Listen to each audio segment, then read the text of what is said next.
నువ్వు చంద్రబాబు నాయుడు గారి ఇంటి మీదగా ఇవాళ ఏంటో ఓకే ఓ డైలాగులు కొడతా ఉన్నావు అంటే నీ కళ్ళు నెత్తికెక్కినాయి. నీ అధికార మదము ఆ రోజున ఆ విధంగా ఉంది. మేము ఎప్పుడు అటాక్ చేయము. మేము అధికారం ఉంటే ఒళ్ళు దగ్గర పెట్టుకుని పనిచేయమని చెబుతాడు మా నాయకుడు చంద్రబాబు నాయుడు గారు. మీకులాగా అధికారం ఉంది కదా అని చెప్పి నోటికి వచ్చినట్టు వాగటం మాకు తెలీదు. గుర్తుపెట్టుకోండి, మీరు ఒకటంటే నేను 10 అనగల దమ్మున్న లీడర్ మా దగ్గర మేము ఉండం. కానీ మాకు సంస్కారం, మా నాయకుడి యొక్క ఆదేశాలు మాకెప్పుడు కూడా ఉంటాయి.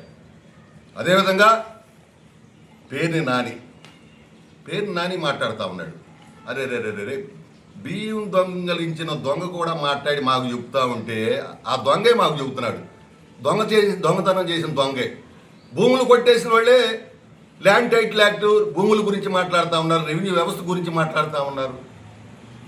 అసలు నేను అడుగుతా ఉన్నా, పాసు పుస్తకం ప్రభుత్వం ఇచ్చినప్పుడు దాని మీద రాజ్యముద్ర ఉంటుంది, ఇవ్వటం ఆనవాయితీ. గతంలో కూడా ఇచ్చారు. నేను అడుగుతున్నా, ఆ కలర్లు వేసి ఆ బొమ్మ ఎత్తం ఎందుకు వేయాలి? బొమ్మ అసలు ఎవరు? నువ్వెవరు? నాకు 1 ఎకరం పొలం ఉంది, నా తండ్రి ఇచ్చారు, లేకపోతే నా తాత ఇచ్చాడు. ఉంటే మా తాతతో తండ్రితో బొమ్మ ఉండాలి. నీ బొమ్మ ఏందయ్యా?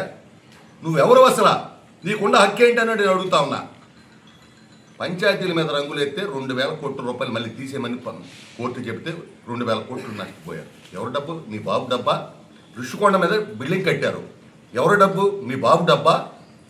ఇవాళ ఖచ్చితంగా మీరందరూ కూడా జైలుకి వెళ్ళాల్సినటువంటి పరిస్థితి.